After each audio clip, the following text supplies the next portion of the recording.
Alrighty everyone, how you guys doing? Long time no see. I know, I'm not going to even go there where I've been. But I've got my iPad 3 delivered today, or the new iPad delivered today. And I'm loving the screen. I think more than anything that I've had it for the few hours. The screen probably is the thing that stands out for me the most because you can really see how big of a difference it is. The speed differences to me, there is no LT here in the UK, so I can't do any comparisons. I don't use iMovie or Avid on the iPad to say, oh wow, I've noticed a speed increase from the iPad 2. I'll of course do the testing so to compare it, but for opening up applications and stuff, it's almost kind of bang on. Same again with the graphics, even although it's quad-core graphics, I'm not a gamer. The only games that I play are on the Xbox. Very rarely do I play games on the iPad. For me, the iPad is just checking my email now and then, or just browsing websites. Games are kind of not really a priority, so I wouldn't notice. But again, I'll be checking out the games to see and comparing it to the iPad to see what the hoo-ha is all about. Now, you're probably wondering where on earth I am. I am at the airport. That is where the planes are landing. I've got both the iPad 2 and the iPad 3 with me, and it's a friggin' nightmare to try and hold these two iPads while sitting in the car because it's raining outside. I don't want to risk it, you know, taking my iPad outside and taking videos. It was such a nice day for the past week or 2 weeks. No rain, no nothing, really calm, mild. And today it had to happen. iPad's getting delivered and it's absolutely pissing it down. Check the windscreen. Look at that. It was just bound to happen, wasn't it? So I'm not risking it, of course, going outside. I did try and do it, but it was just too rainy. I was like, you know what? I'm not going to get my iPad damaged over a friggin' video. So I decided I'm going to roll down the window like any gangster would do, drive by, take the two iPads out and get some footage to do some comparisons to see what the hoo-ha is about. Now, no, it looks friggin' ridiculous holding an iPad. And forget about holding two iPads, holding up one iPad is absolutely ridiculous. Now, there's cars going out from that side, that's kind of a main road, you could say. And it is friggin' awkward sitting in my car. I don't mind doing it with the iPhone or getting a DSLR and getting some plane spotting videos and stuff.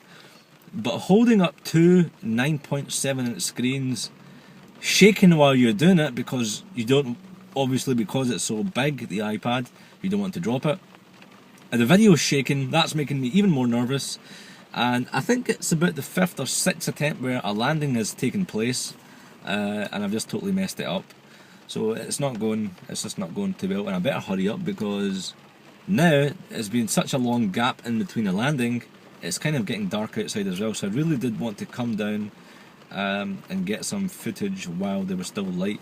In the video you can probably see this, it is quite light, but it is getting really cloudy and I'm just waiting for a light to pop up over here, and that to me will indicate a plane is about to land. So that's why I'm looking over it constantly, so I can get some footage and get my arse back home and get some videos done up on the iPad 3. Did you get your iPad today? I know they ran out of the initial batch, so was yours delivered? How are you finding it?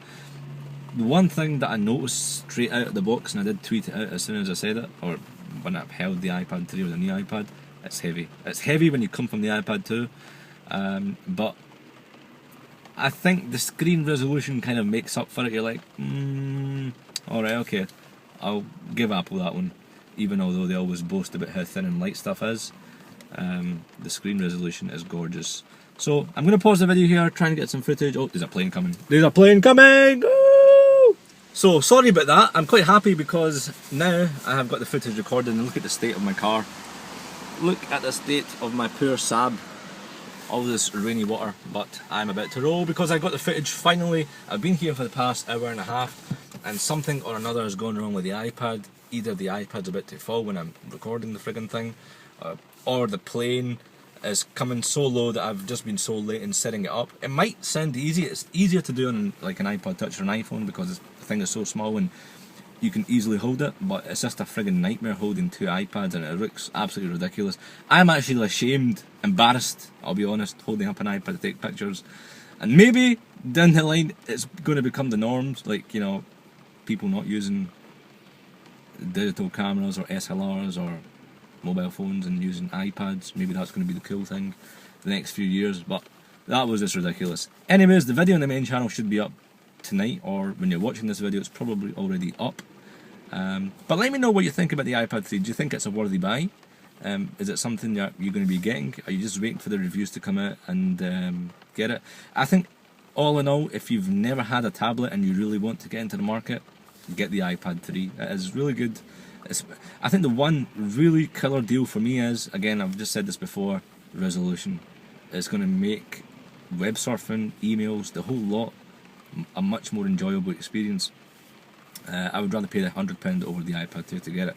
It's just my personal opinion, but it's just a shame that the weight kind of lets it down a wee bit. Because the whole purpose of a tablet, and I keep coming back to the weight on Twitter and all these social networks, a tablet is a device that you're going to be holding in your hand, primarily with one hand and using the other hand to navigate your way about. The heavier it is, the more uncomfortable it's going to make your experience, and it's not Apple like to make the user experience bad. So it's a shame on that front, and I would rather have them not concentrate on the camera. I would have just had the same camera on the iPad 2 while maintaining the same weight. I would have opted for that. If that was an option on the order page, I would go for a less high-end camera, 720p or less. Heck, I don't care. I don't take videos on it, and opt for a thinner and lighter device. That's his personal preference. But yeah, guys, thanks very much for watching. Rant over. Going back home to edit some footage. Look at this iPad 2.